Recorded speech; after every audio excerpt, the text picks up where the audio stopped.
আচ্ছা, ঠান্ডা পানীয়র বোতল তোমরা প্রায় সবাই কিনেছো না?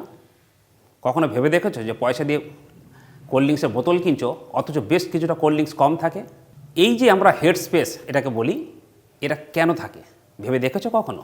চলো আজকে আমরা আলোচনা করব এই কোল্ড ড্রিঙ্কসের বোতলে কেন এই হেড স্পেসটা রাখা হয়, কেন কোল্ড ড্রিঙ্কসটা পুরোটা বোতল ভর্তি করে দেওয়া হয় না। দেখো, এর জন্য তোমাকে জানতে হবে যে যখন কোনো তরল পদার্থ জমে কঠিনে পরিণত হয়, তখন তার আয়তন পরিবর্তন হয়।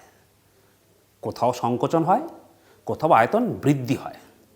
আমরা যেটা আলোচনা করব আজকের, যখন তরল পদার্থ জমে কঠিনে পরিণত হয়, তার আয়তন বৃদ্ধি হয়। যেমন কাদের ক্ষেত্রে হয়, যেমন জলের ক্ষেত্রে হয়, যেমন ঢালাই লোহা এদের ক্ষেত্রে হয়। তো সেক্ষেত্রে তাদের ঘনত্বও কমে যায়। এই যে এখন কোল্ড ড্রিঙ্কসের বোতলটা যদি পূর্ণ অবস্থা রাখা থাকতো, তাহলে সেটা জমে যখন বরফ হতো তখন তার আয়তন বৃদ্ধি হতো। এই আয়তন বৃদ্ধির কারণে যে বিপুল চাপ সৃষ্টি হতো, ফলে কোল্ড ড্রিঙ্কসের বোতল কিন্তু ফেটে গিয়ে দুর্ঘটনা ঘটতে পারত।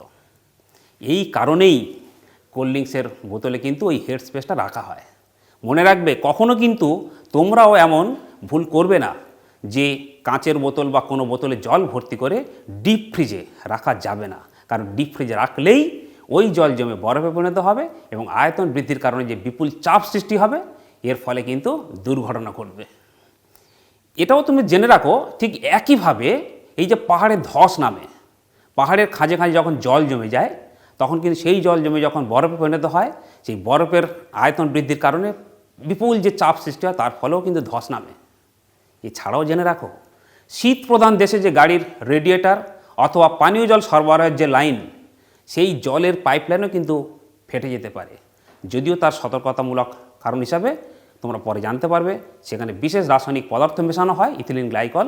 তো এই হচ্ছে কোল্ড ড্রিঙ্কসের বোতল খালি রাখার কারণ। তোমরা আর ভেবে বলো তো, এরকম এই আয়তন বৃদ্ধির কারণে আর কি কি সুবিধা অসুবিধা তোমরা লক্ষ্য করেছো?